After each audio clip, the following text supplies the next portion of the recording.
All right, this one here, I'm gonna break down what a gangster is so that everybody understand. You know what I mean? This one here is about what a gangster is. All right, so sit back, enjoy the ride, and let me do what I want to do, man.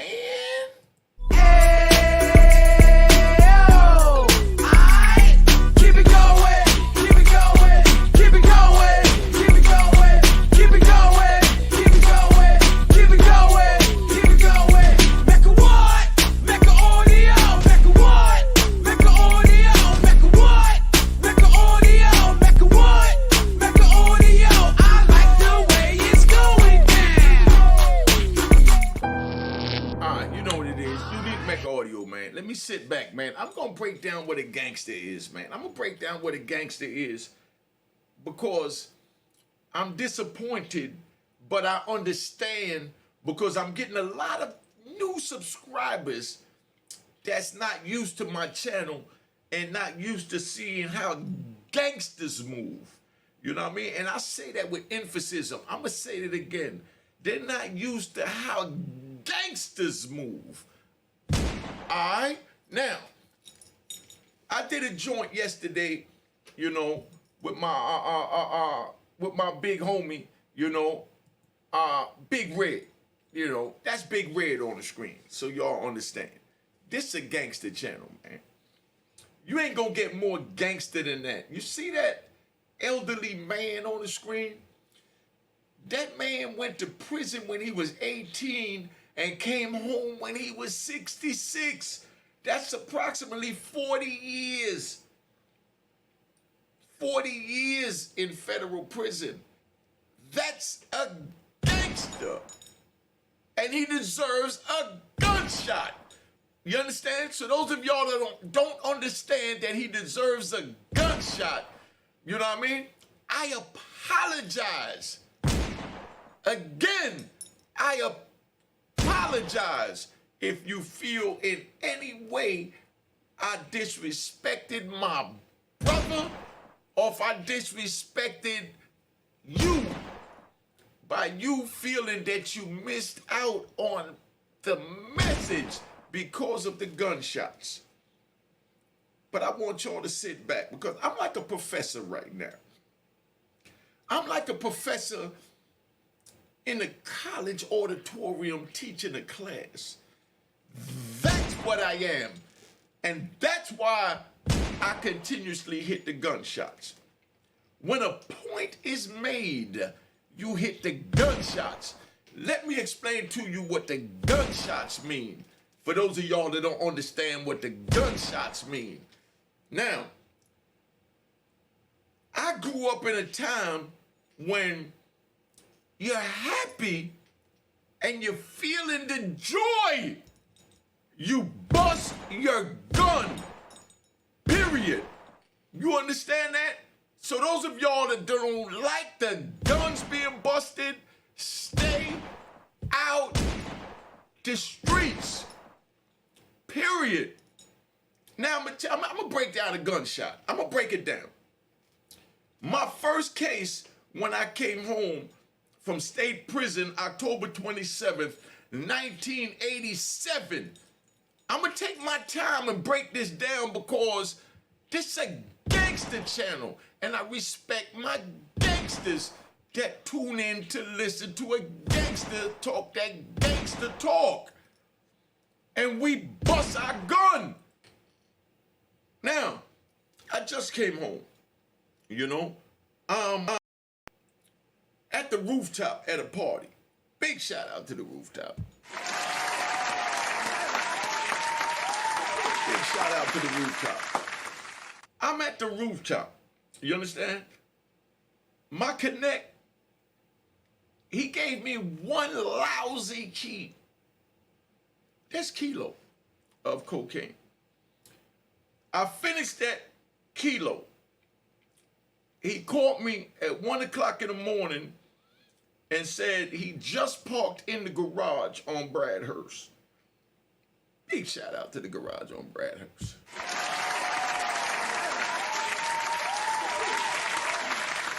All right, calm down, calm down.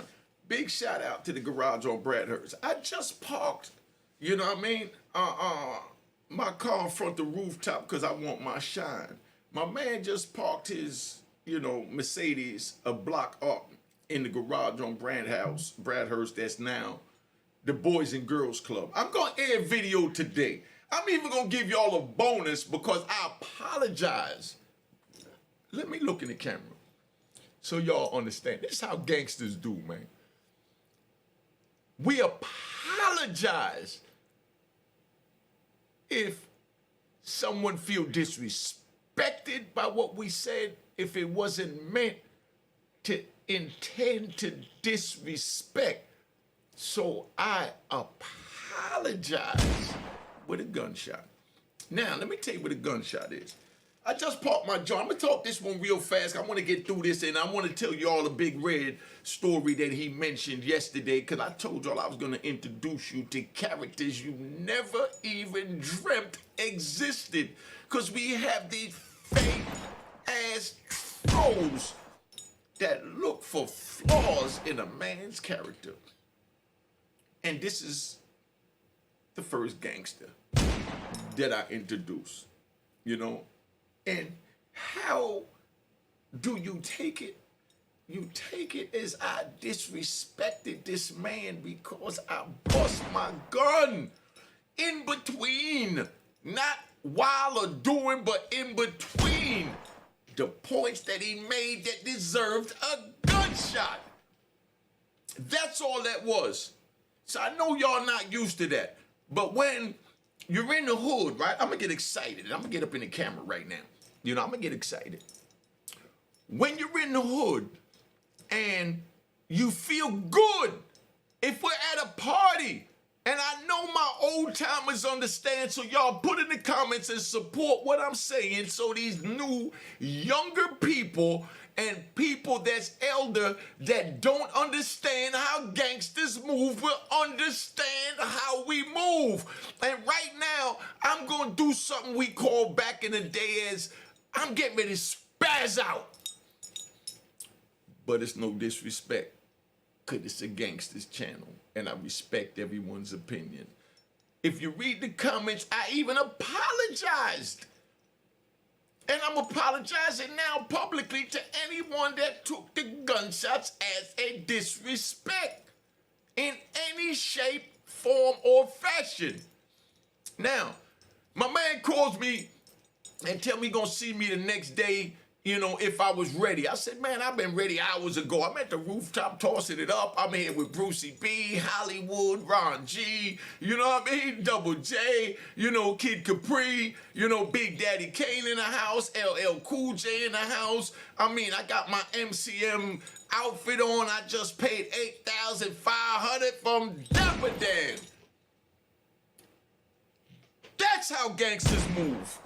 You know what I mean? So when he told me you don't see me the next day, I said, man, the money in the garage at the car, I'll meet you over there. You understand? So, I kept my pistol with me, So I got my 9mm on me right now. I got my 9mm on me. So I roll over to the garage to meet him and I leave the rooftop, by myself. Let's get that right, because gangsters move in silence, man. Gangsters and bad boys move in silence. Pay attention, because like I said, I'm disappointed, but I understand where you're coming from. All right, so I'm going to take my time. But I'm going to give it to you the way I want to give it to you, because it's my channel. And, I want y'all to know how a gangster move. An ex-gangster, former gangster, present gangster, whatever you want to put. Right now, President Donald Trump has been indicted, and he's getting ready to go to federal court, and they still label him the president. So I'm still labeled a gangster because you can't take our spots from office like you can't take the spots off of Tiger. You understand? Now, I just, pulled up in the rooftop. My man called me, said he just parked the car. He gonna call me in the morning because he didn't know where I was at. I said, man, I'm a block away. I'm gonna get ready to come up there. So I shot up there, and I had all the money in the car. I had this little, I I, I had his little, 10, 12 grand. That's all it was. He was charging me 10, 12 grand for a key. It was going for 17. So I made 5 off it selling it whole, but at the time it was only 1 key. So I gave it to somebody to break down. I gave it to them for 25. They made $50,000 on the street. Gunshots to taking 10, 12,000 and making 50,000. I got 25,000. You understand what I'm saying? So that gave me $13,000 profit approximately for those of you trolls that want to do the math. And the worker that I gave it to made $25,000, man. I gave out jobs, illegal jobs, poisonous jobs, and again, I apologize for that. Where I was at, I did what I had to do to do with what I had to do. Now, I rolled up in the garage, I give him his little 12 grand, and when I get there, he said, damn, that was fast, because he just gave it to me earlier today. He thought he was going to see me in a couple of days. So he said, man, come here. He take me to the trunk, and he give me 5 keys. You know what I mean? I said, man, it's a good thing you brought that. I got a dude that want that right now. So I beat my man, and I tell him to meet me in front of the Colonial Projects, which is through the Polo Grounds Projects, but, without the projects, it'll be considered as 4 blocks, because that's 159th Street, and the garage is on 155th Street where the Polo Grounds begin. So I tell him, wait here. I take the little 5 keys, and I cut through the projects, and I bring it to my man, and I drops it off to him, and, he paid me the money. You understand what I'm saying?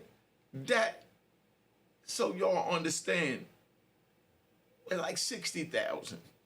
I take the 60,000, I bring it right back to my man while he smoked a cigarette and talked to the garage attendant. So I just gave him his 12,000, his 60,000, $72,000 I gave this man. You understand? So now, after I give it to him, he leaves. He said, man, tomorrow I'm going to see you. I got 10. I said, bet. Because he had 5 keys he didn't sell. And I said, man, I'll knock that out. Get that to me.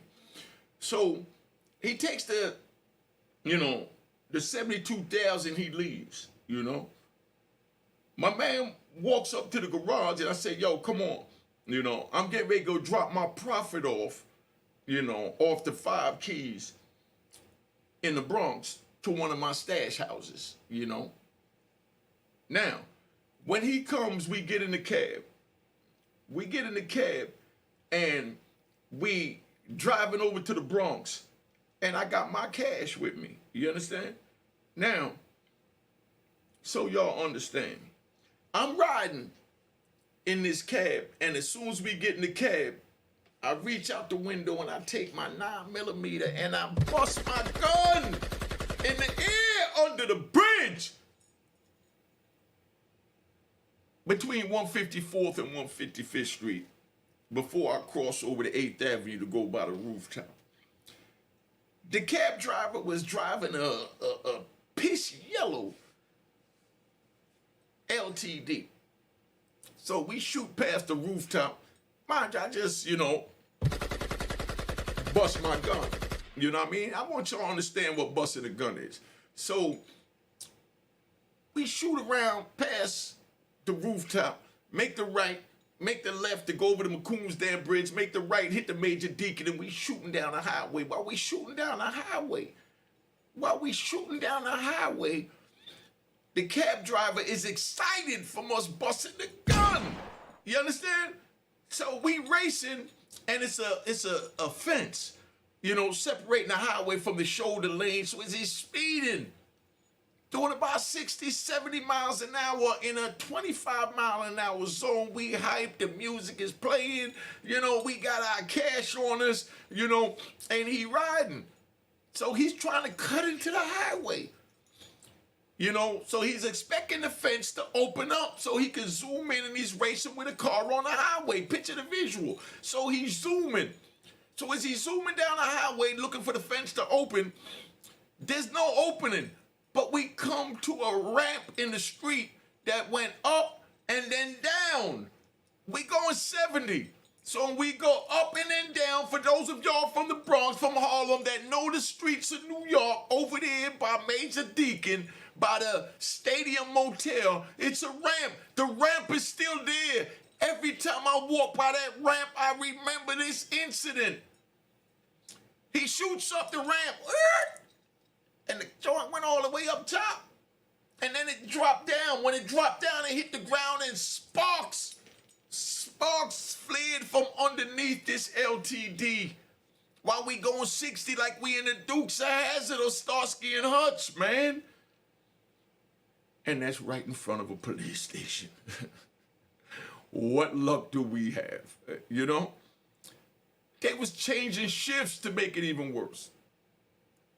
The police walk out to the car and they stop us because it was a stop sign. And that's why he jammed on the brakes and the whole car said, you know what I mean? So they walk over and they, you know, tell us, yo, we want to search the car, man. Y'all speeding. So he searched the cab driver. And the cab driver had $5,000. And it's a true story. Everything I tell you is true. Content would never run out because I'm a gangster.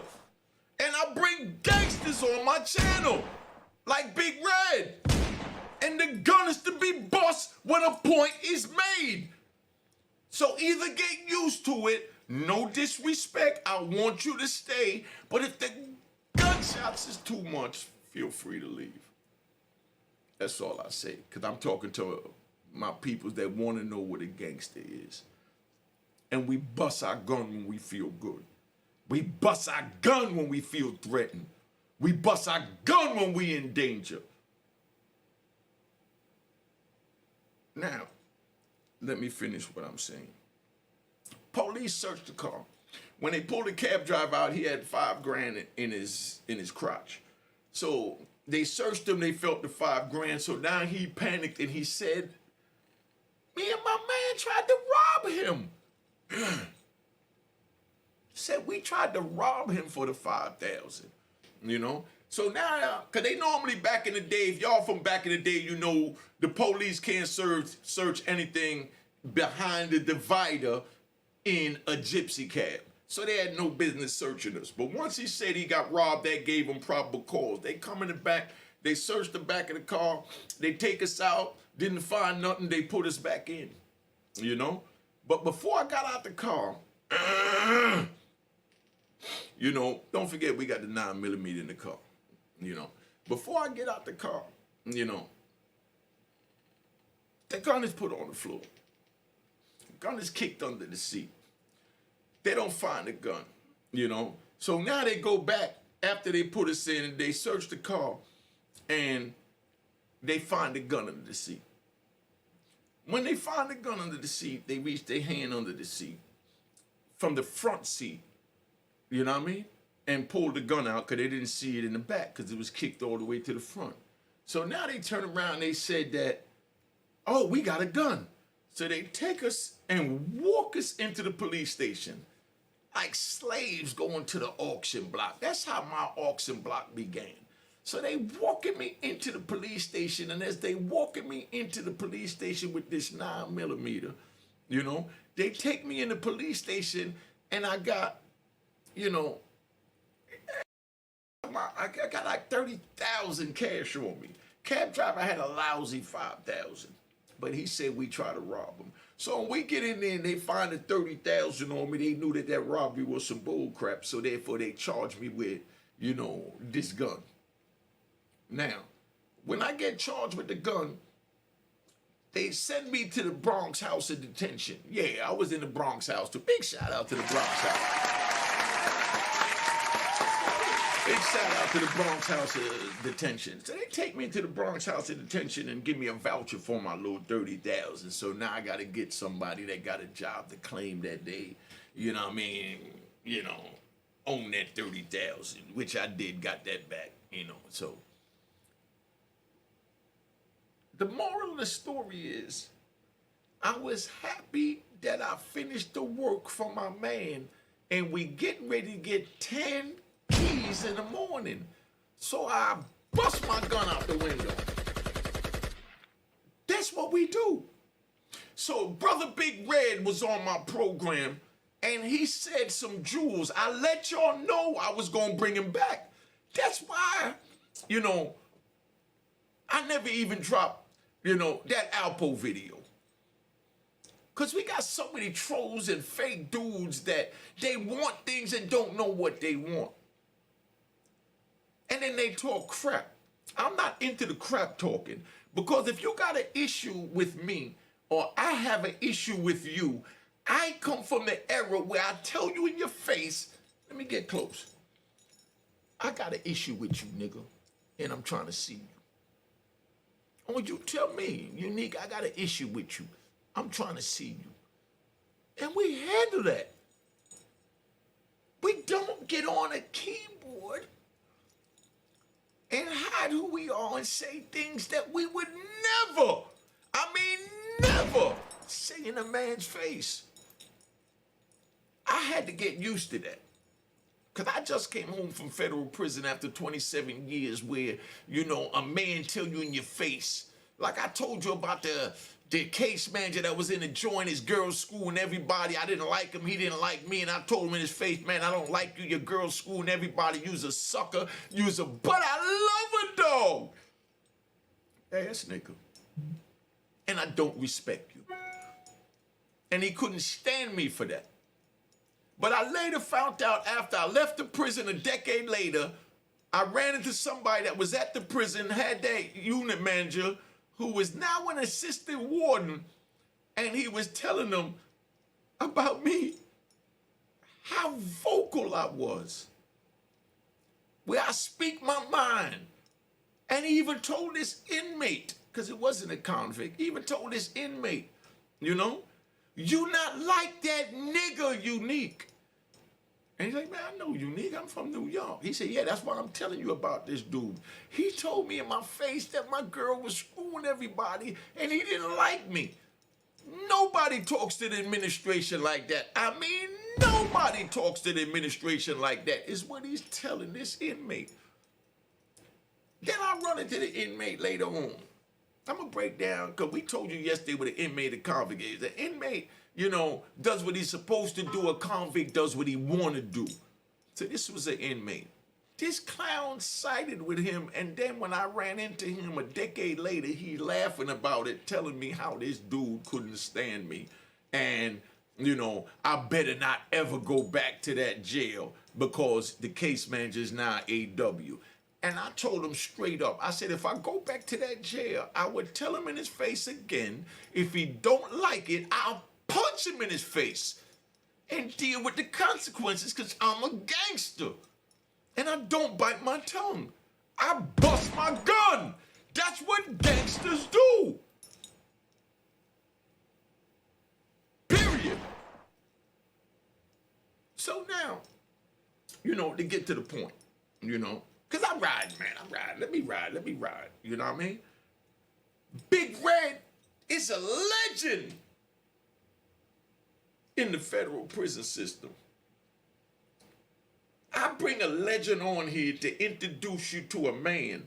I bust my gun in between the points that he made and the names that he dropped that deserved a 21 gun salute. Memorial Day that just passed, they honored the fallen soldiers. And every time they said a name, they bust their gun after each name. That's what gangsters do. The government is gangsters. Unique is a gangster. Big Red is a gangster. Anton White is a gangster. Homicide Lou Sims, Ferris, Peter Shue, Kevin Childs, ER, Bonaparte from DC, Larry Moe from DC. These are gangsters that all deserves a 21 gun salute. So as Red mentioned these names, I bust my gun. And again, for those of y'all that's new to the channel, that's not gangsters, that's not used to being around gangsters, I apologize. See, being a gangster is being able to apologize when someone feel disrespected by your gangsterism. So for those of y'all that felt disrespected, you understand? I apologize. Now, I said yesterday in the program that I was going to bring my brother back. I get people on this channel that don't do YouTube, but they respect my gangster. You've never seen Big Red before. I know you wanted to hear what he said, and I know you heard what he said because I bust my gun in between what he said. The same as I'm busting it frequently now. Just shut up and sit back and enjoy the ride. Or politely, with all due respect, just go to another channel. If the gangsterism is too gangster for you, please, I'm respectfully asking you as a gangster to just go to another channel and let me finish my gangster program with my gangsters. I'm going to bring a brother up here. I might not even do it, man, because like I said, I'm so disappointed in people complaining about the respect that I gave Red by busting my gun, for them to even think that it was a disrespect for me to bust my gun. But I was intending to bring a brother up here named Supreme. Not from the Supreme team. And I'm gonna have Supreme McGruff call in. You know what I mean? I'm gonna have Supreme McGruff call in also. You know what I mean? Because I got access to all the gangsters, man. You know, I'm gonna have, let me tell you what I got planned for. What I had planned. I might just scrap all that and just finish the prison stories because y'all not ready to see how gangsters interact. You know? I'm gonna have Supreme McGruff call in. You know what I mean? I'm gonna have, you know, Prince call in. I'm gonna have Boy George call in. You know what I mean? I already had my man Jimmy Fingers call in, you know. I'm gonna have my man Ahmed from the E-Port Posse in Newark. Big shout out to Newark. All right, calm down. I'm gonna have Ahmed from E-Port Posse call in. You know, I got access to all the gangsters, man. But y'all gotta sit back and let gangsters do what they do. Because no disrespect, because this might sound as a disrespect, but it's not.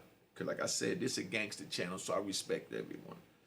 You know, let me see how to put this. I got to put this right because I don't want y'all to take it as disrespect.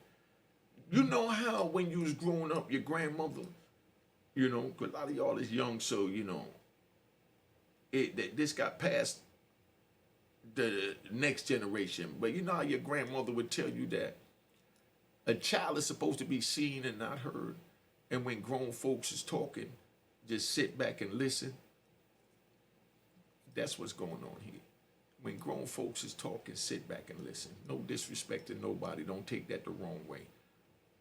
I put my number, it's right there on the screen, 917-680-9091. I answer my phone call. Big shout out to Daphne in Atlanta. I got a female that's blind in Atlanta that called me, and she calls me 3 times a day.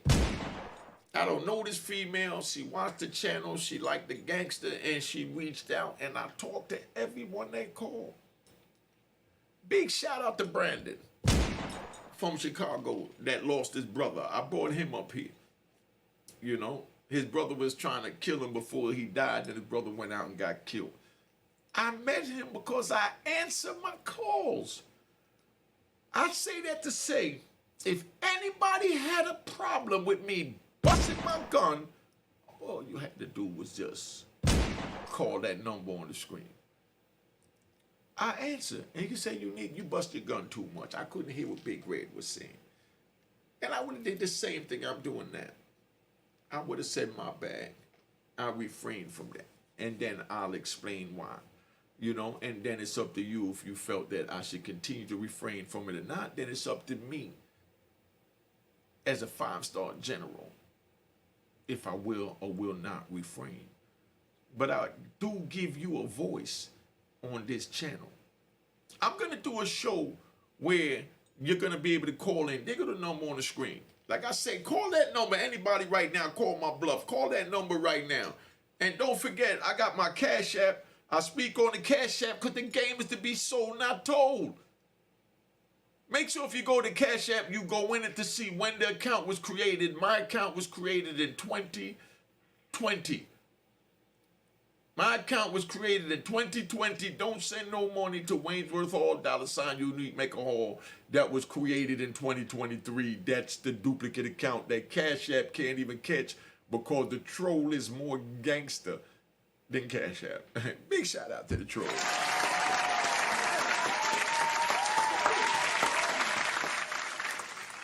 All right. So check. So my Cash App work, make sure it says that it was created in 2020 when you go to $ Unique Maker Hall, do the research and go in one step further to see when the account was created. The one from 2020 is mine. If he could switch the date that it was created to that, that means that it was Cash App. You know what I mean?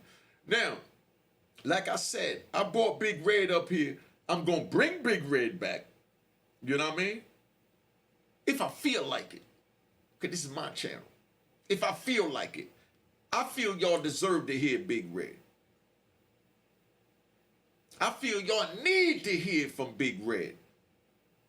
I did it with Justice Picture yesterday, and then I'm going to let you see the man in action. I got Anton White from Washington, D.C. that you heard Big Red even give. Listen, Anton White is younger than me. I'm younger than Big Red. And Big Red gave Anton White his props as the big homie. Your age don't make you a big homie. It's your wisdom. It's the code and conduct that you follow and how you implement it in your daily life that make you a big homie. Y'all understand what I'm saying? Now, I'm going to tell y'all about, you know, the escape that Big Red did that he mentioned yesterday. I'm going to get into it and give it to you in my animated voice and do what I got to do. You know, I might drop that tomorrow. I might drop that end of the week. Might drop that next week. And for those of y'all, you know, my loyal people, gunshots to my loyal people. For those of y'all that's waiting on the Little Jimmy Part 3, I got a little free time. So I'm going to dig out the picture of the Chinese connection. I'm going to let you see a picture of me with 20 Chinese brothers in the penitentiary to let you know how gangsta I am. And I supplied them too. When I was into my bull crap in the prison, wouldn't do it now, did it then because I didn't know no better. Got Fisher, William Underwood tried to tell me to chill out. I didn't want to hear it. I just wanted to beat the administration by continuing to do what I thought I was bred to do, which was get that bag by any means necessary, illegal and all. So if y'all enjoyed that program yesterday, give me an emoji. Go to my Roku channel, check out my videos. Go to Spotify and all that, you know, and check out my podcast and download the video. Show brother some support. And the Cash App work, just make sure you go into it to see when it was created. My account was created in 2023. 2020, not 2023, not 2023, not 2023, 2020. The Waynesworth Hall $ Unique Maker Audio that was Unique Maker Hall that was created in 2020, that's me. I've been on here over 30 minutes. I just wanted to give y'all that, man, to let you know I love you. I respect you from one gangster to another. Because the gangster just knows how to follow the code and conduct. That's all. That don't mean breaking the law. And we all gangsters because we follow our code and conduct, whether it's, you know, when you're on the street, you know, or when you got a 9 to 5. Because that's what being gangster is. Being gangster is working and taking care of your family legally and not putting yourself in harm's way to wind up in anybody's penitentiary. That's being gangster. So don't think that it's confused. But you know, you got gangsters in the hood, like you got boys in the hood, you know, and you got gangsters in society. The gangsters in society is the ones that pay their bills, pay their this and do that. You understand what I'm saying? So that's all I'm saying. I respect y'all. Please respect me and my channel and the way I perform my program, because I know it's different than what you're used to seeing on YouTube. And I apologize for being so gangster by busting my gun. All right. Cheers, cheers, toast the crime, toast the crime, the crime, the crime, the crime.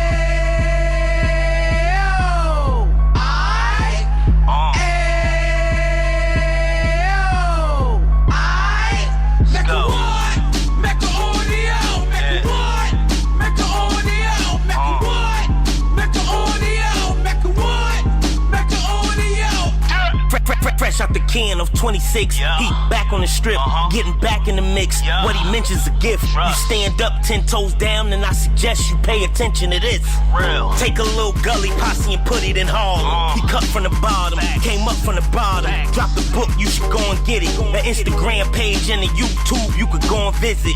Then you could consider yourself LinkedIn. Sit front row and get Jews from a kingpin. How he went through it, so you ain't gotta go do it. To not pay attention would be stupid. Talking about a man that probably put your grandfather on. Probably the reason that him and your grams got along. A man that generated millions on the block, did his time, never squilling to the cops, Mecca audio.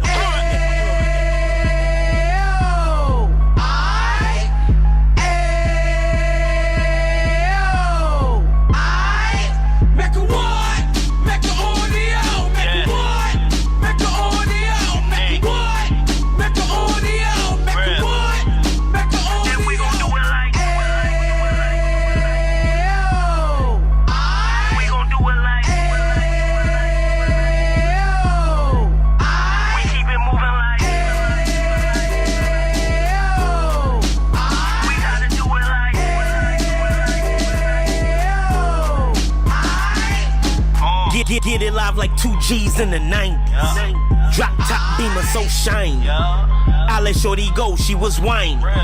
Treat her like my past, she behind me. Spin a couple bands on the dapper Dan. You be back again, getting green like a Packers fan. No cap, it's a roaring uptown. They be whoring uptown, Dominican bust downs. Now we on the positive, we got a lot to give. Now he trying to stop the kids from being inoperative. So take heed, homie, lend a ear. He started in uptown, he gon' finish dead. But now it ain't about selling drugs, buying cars. It's about buying property to make the community yours. So we can give back to the youth them. Cause they the truth them. And bless up to all the root men.